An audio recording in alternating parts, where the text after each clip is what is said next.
వాళ్ళందరినీ కూడా సమీకరించి మా పీలసీని గారు ఫ్లోర్ లీడర్ అందరినీ సమీకరించి మరి చేసినందుకు వీరికి కూడా ఈ సందర్భంగా మేము ధన్యవాదాలు తెలియజేస్తున్నాం. నమస్కారం.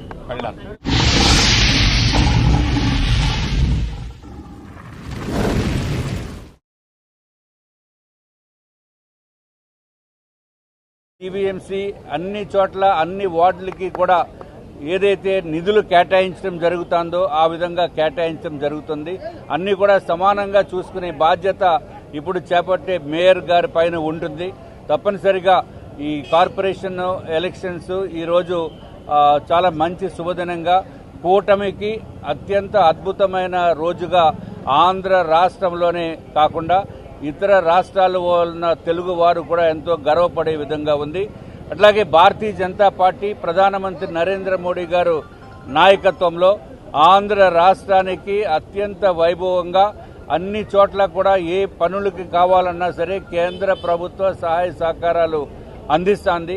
అట్లాగే మేయర్ కూడా కూటమి ప్రభుత్వంలో ఉన్న మేయర్ కాబట్టి ఇంకా పెద్ద ఎత్తున నిధులు కావలసిన నిధులన్నీ కూడా మన విశాఖపట్నానికి అందజేయడానికి పూర్తిగా సంసిద్ధతోటి ఉంటుంది.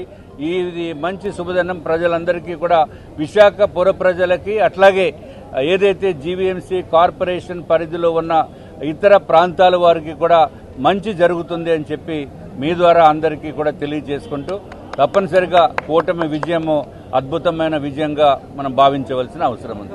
లేదు తప్పండి, నేనే ఉన్నాను దాంట్లో.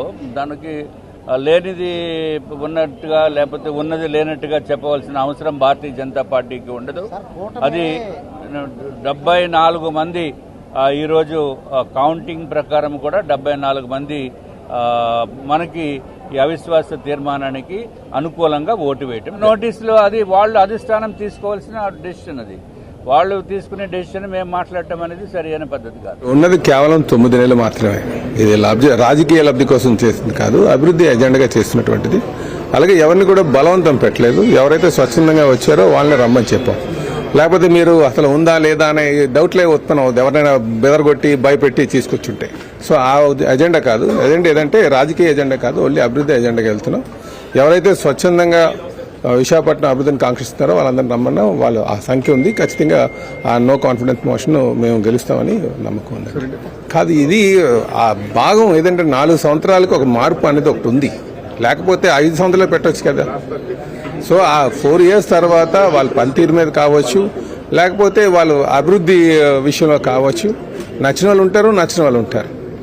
సో దాన్ని బట్టి ఇవన్నీ మూవ్ అవుతాయి. అంతేగాని ఒకరి మీద కక్ష సాధించడం కాదు. ఇందులో ఎటువంటి కక్ష సాధింపు అనేది లేదు. కక్ష సాధించాలి అనుకుంటే భయపెట్టి గత ప్రభుత్వాలు చేసినట్టు మనం చేయొచ్చు.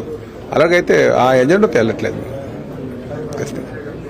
గత సంవత్సరంగా ఆలోచన ఏంటి అంటే, ప్రభుత్వం మారింది, అభివృద్ధి కార్యక్రమాలు మరింత వేగంగా వెళ్ళాలి అంటే కొన్ని దురుద్దేశాలతో దాన్ని బ్లాక్ చేయడము, తప్పుదారి పట్టించడంలో ఇతర పార్టీకి చెందిన కార్పొరేటర్లు కూడా మాకు అభివృద్ధి మా వార్డులో జరగాలి అనే ఉద్దేశంతో ఇవాళ కూటమి పార్టీలు తెలుగుదేశం పార్టీ, జనసేన, బీజేపీని జాయిన్ అయ్యి అవిశ్వాసం ఉంది అని వ్యక్తం చేయడం జరిగింది. దానికి ఇవాళ అదే ఒక నిదర్శనం. త్వరలో మేయర్ ఎలక్షన్ కూడా జరగబోతుంది ఇంటర్నల్గా. ఓవరాల్ ఏంటి అంటే 2001లో ఎలక్షన్ జరిగినప్పుడు అప్పుడు కూడా నేను చాలా యాక్టివ్గా ఎలక్షన్లో పాల్గొనడం జరిగింది. అప్పుడు రూలింగ్ పార్టీ వైఎస్ఆర్సీపీ చేసిన దారుణాలు, ఒత్తిళ్లు చాలా బాధాకరం.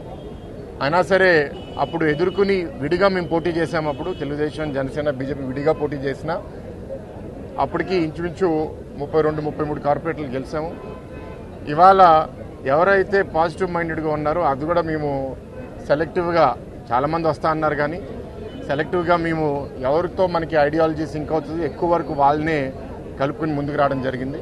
ఇప్పుడు ఇంకా 1 year టర్మ్ ఉంది కాబట్టి దాంట్లో బాగా జరిగి 26 ఎలక్షన్స్ కూడా సక్సెస్ఫుల్గా ఫేస్ అవుతామని చాలా బలంగా మీ అందరం నమ్ముతున్నాం. వాళ్ళందరినీ కూడా సమీకరించి మా పీలసీని గారు ఫ్లోర్ లీడర్ అందరినీ సమీకరించి మరి చేసినందుకు వీరికి కూడా ఈ సందర్భంగా మేము ధన్యవాదాలు తెలియజేస్తున్నాం. నమస్కారం. మోటివేట్ చేసి రోజువారీ మాతో మోటివేట్ చేసిన నగరాధ్యక్షుడు వంశీ కానీ ఆ సీనియర్ కార్పొరేటర్లు అందరూ కూడా అంటే